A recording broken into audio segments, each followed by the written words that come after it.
negative degree weather down to 15, 16, and then down to the negative 0.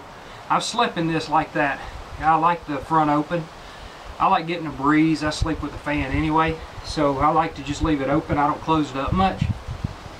But I've slept down in this into 0 degree weather, and I just wanted to show you how to set it up. This is one of the shelter half, 2 halves put together. The posts are not here. They're held up by 2 trees. That we have all the room, and I use the post out there to hold up the front porch. So what I like to do is I made this, just sewed it together with some fishing line, bank line, sewed a zipper on it, and this is 2 100% wool blankets, the twin size models.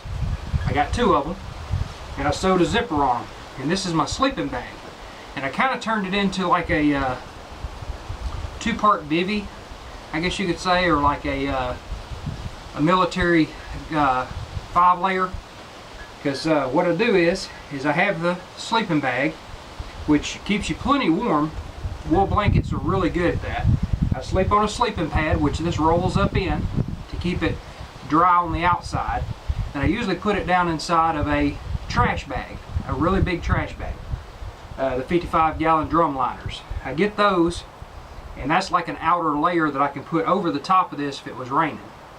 Then on the inside, I have a fleece sleeping bag.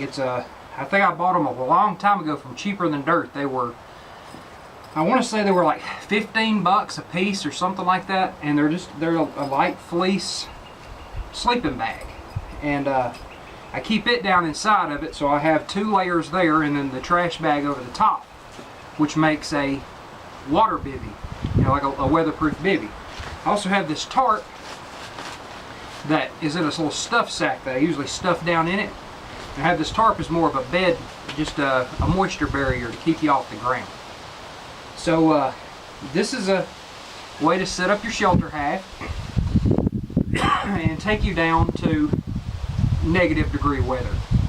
If you're wanting to go camping like I do, I love camping on the ground in the winter, because you don't have the snakes and things like that to crawl in the mattress with you.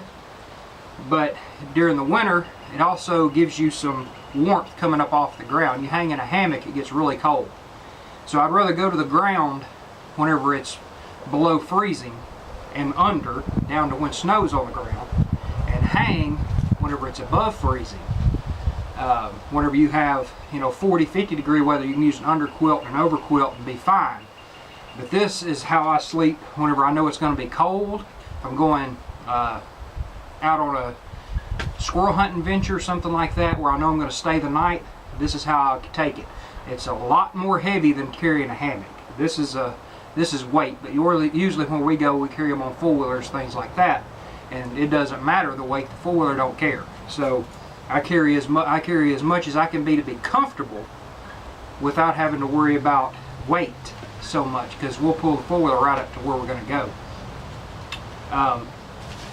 Hope you like this video. It's a short video on just how I set up during the winter, and a little bit about this little homemade sleeping bag I made here. I'm really liking it. I bought the zipper off of eBay. I think it was like $8 for I think it's a 105-inch long zipper, and I just sewed it around in it just like you would a sleeping bag, and then tucked the ends, folded them over, sewed them twice on the opposite side so that it gives like a wind barrier, and sewed the 2 halves together. I did leave a pocket on the side that I sewed on both sides of it that you can stick things down in, and it makes like little pockets. You can have it while you're sleeping, you got a pocket to stick in, or when you want to carry it, you can roll it up long ways and have a pocket that you can keep long things in, fishing poles, things like that. Alright, thanks for watching. Please like and subscribe.